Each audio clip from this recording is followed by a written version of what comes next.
रात वही हैंडपंप रात 12 बजे खुद से चलने लगा। सभी गांव वाले सुन रहे थे मगर किसी की हिम्मत नहीं हुई जाकर देखे। फिर अगली सुबह अरे मीना दीदी चलत हो हंडपुंपवा पे पानी भरे के, हमें अकेले जाते डर लागत बा। फिर वो दोनों हैंडपंप पर जाती है। तभी पिनकी वहां आ जाती है। ई देखो बहन, इतना बड़का पैर, लागत है कोनो शैतान इस हैंड पंपवा पे आया रहा। हे कम ऑन दीदी, कोई प्रैंक कर रहा होगा। हमारे शहर में तो ऐसा बहुत करा जाता है। अरे तुम शहर से आई रही पिंकी बहन, आप ई सब ना समझी। फिर रात होने पर हैंडपंप फिर खुद से चलने लगता है। मम्मी मैं जा रही हूँ हैंडपंप के पास। मैं अभी सबक सिखाती हूँ इस नमूने को। फिर जैसे ही पिंकी वहां पहुंचती है वह दंग रह जाती है। वहां 3 सिर की एक चुड़ैल जो खुद को एलिना कहती है हैंडपंप चला रही होती है। आ गई, बहुत इंतजार कराया तुम गांव वालों ने। 2 दिन से कोई खोपड़ी खाने को नहीं मिली।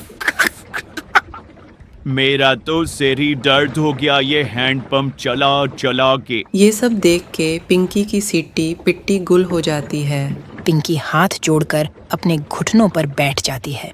चुड़ैल जी आई एम सो सॉरी। मुझे लगा कोई गांव वालों से प्रैंक कर रहा है। मुझे माफ कर दो चुड़ैल जी। मैं तो पास के शहर में पढ़ती हूँ, इस गांव में घूमने आई हूँ। पर एलिना चुड़ैल उसकी एक नहीं सुनती और उसकी खोपड़ी खा जाती है। फिर अगली सुबह अरे मीना बहन, देखत हो आज तो यहाँ खून भी पड़त बा, कोनो अनहोनी हो गई लागत बा। तभी पिंकी की माँ वहां आ जाती है। अरे कल रात से मेरी पिंकी घर नहीं आई। वो रात इस नल पर आई थी। ओह, यह खून किसका पड़ा है? कहीं ये मेरी पिंकी का तोह नहीं। अरे चाची, हम उसे कल ही कहे रही कि ज्यादा लेक्चर न झाड़ो, लगता है उसके साथ कुछ गलत हुई गवा। थोड़ी देर में उन्हें झाड़ियों में पिंकी की सरकटी लाश दिखती है। यह बात पूरे गांव में फैल जाती है। सब फैसला करते हैं कि अब से इस हैंडपंप पे कोई नहीं आएगा। फिर रात होने पर वह चुड़ैल फिर हैंडपंप पर आकर उसे चलाने लगती है, पर कोई नहीं आता। इनको किसी और तरकीब से बुलाना होगा। फिर वो चुड़ैल पिंकी के घर के पास पहुंच जाती है। वहां जाकर चुड़ैल पिंकी की आवाज में उसकी माँ को आवाज देती है। मम्मी, दरवाजा खोलो मम्मी। मम्मी। पिंकी की आवाज सुन उसकी माँ झट से दरवाजा खोलती है। बाहर चुड़ैल को देख पिंकी की माँ कांपने लगती है।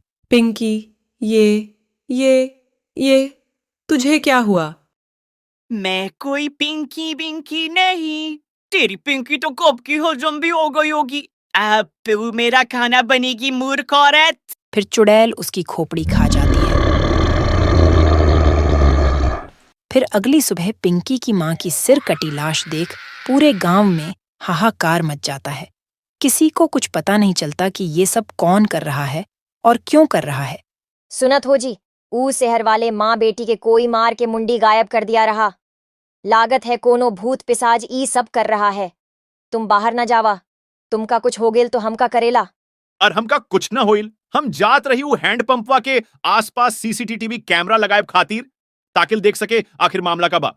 फिर वह गांव के कई दीवारों पर सीसीटीवी कैमरा लगा देता है। रात होने पर वह चुड़ैल वापस आती है। वह थोड़ी देर हैंडपंप चलाती है मगर कोई नहीं आता। वह गांव में पिंकी और उसकी माँ की आवाज निकालकर बुलाती है मगर कोई नहीं आता।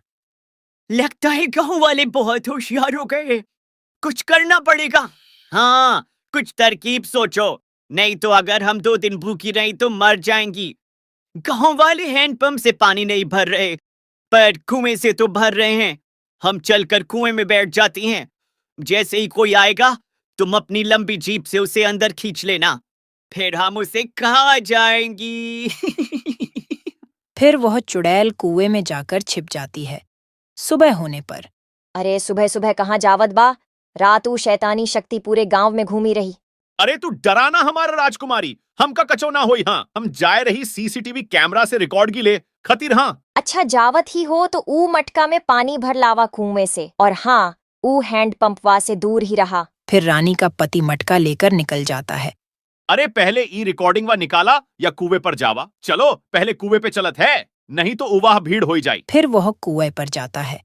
जैसे ही वो कुएं में घड़ा डालता है, चुड़ैल अपनी जीभ से लपेटकर उसे अंदर खींच लेती है। वो कुछ बोल भी नहीं पाता और चुड़ैल उसकी खोपड़ी खा जाती है।